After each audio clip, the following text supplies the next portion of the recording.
وَلَقَدْ يَسَّرْنَا الْقُرْآنَ لِلذِّكْرِ فَهَلْ مِن مُدَّكِرٍ۔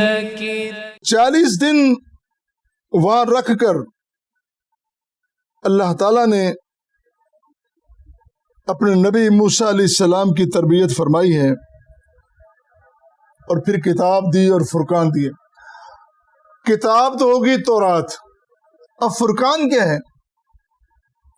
فرقان اس سے مراد تورات بھی لی جا سکتی ہے، لیکن زیادہ مفسرین نے جو رائے اختیار کی ہے اور بڑے بڑے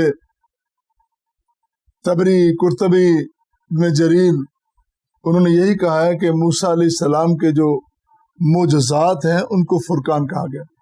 فرقان کا معنی ہے اسلام اور کفر میں فرق کرنا، اور بالخصوص حضرت موسیٰ کو جو اللہ نے عصا عطا کیا تھا، اس عصا نے بھی اسلام اور کفر کا فرق واضح کر دیا۔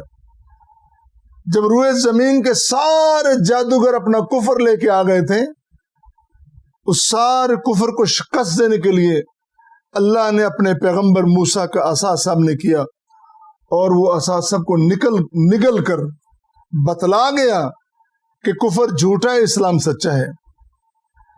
لیکن ہم جب دیکھتے ہیں، بلکہ ایک اور روایت بھی ہے، وَلَقَدْ آیت کریمہ وَلَقَدْ آتَيْنَا مُوسَىٰ وَهَارُونَ الْفُرْقَانَ وَضِيَاءَ وَذِكْرًا، یہاں بھی اس بات کا ذکر ہو رہا ہے موسیٰ علیہ السلام کے معجزات فرقان تھے۔ آخری پیغمبر جناب محمد مصطفیٰ صلی اللہ علیہ وسلم کو یوم الفرقان بھی ملا، اور قرآن بطور فرقان کے بھی ملا۔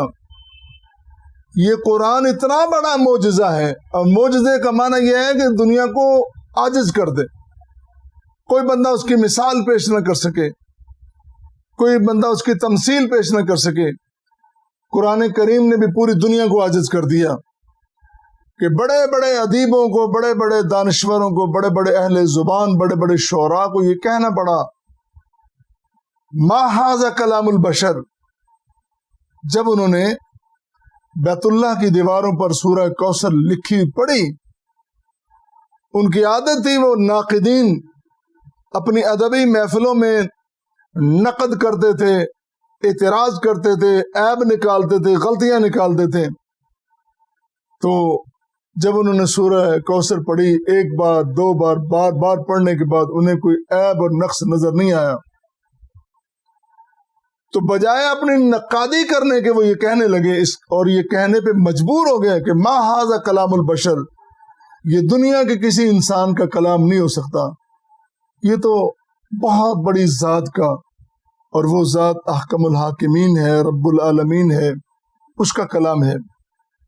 اور پھر قرآن کریم کا چیلنج آج تک موجود ہے، لوگوں تم قرآن کو نہیں مانتے، کلام الہی نہیں مانتے، پیغمبر کا معجزہ نہیں مانتے، کتاب حق، کتاب ہدایت نہیں مانتے، فَأْتُوا بِمِثْلِهِ، جو جیسا قرآن تم بنا کے لے آؤ۔